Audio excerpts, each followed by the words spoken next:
ceremonial reception to the Satyagrahis on the outskirts of the village.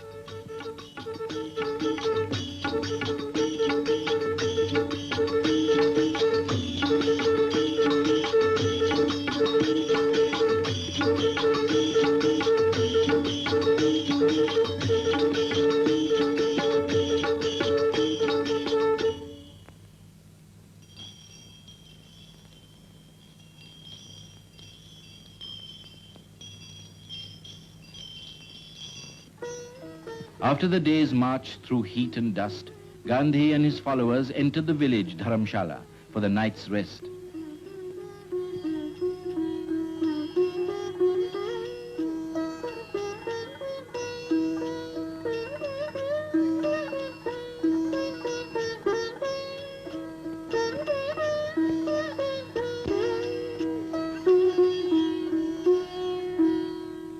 In the evening, the prayer meeting was held in the village.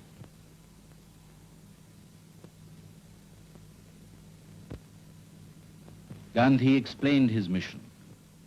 The soldiers of the first batch had burnt their boats the moment the march began.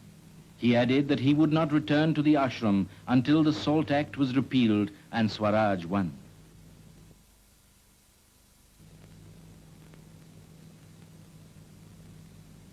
Next morning, the people of Aslali saw Gandhi stride away with his pilgrim band to the next stage in the journey to the sea.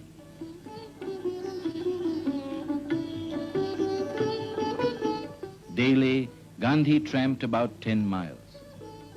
On the way, he spoke on his familiar themes, beseeching the people to abjure alcohol, abandon child marriage, and, when the signal came, to break the salt law. As the procession marched through village after village, the people followed the fortunes of this marching column from day to day, and the temperature of the country went up. Truth was once again on the march.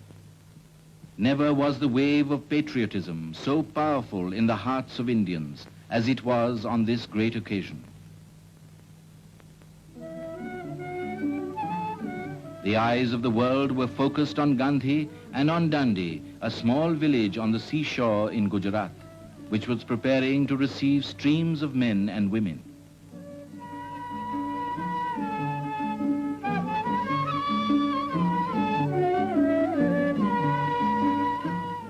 After a 241-mile-long trek lasting for 24 days, the pilgrims reached the promised land on the morning of April 5th. Sarojini Naidu received Gandhi and his followers on the outskirts of the village. After relaxing for a few hours, he set out to prepare the people for the war against the salt tax that was to begin next morning.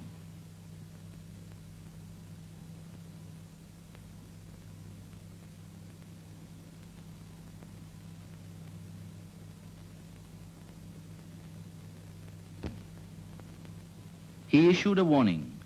Those who fear the government will leave.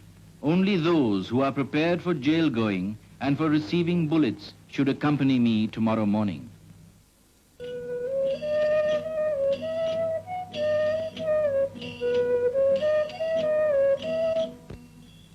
The leaders and his followers bathed in the sea.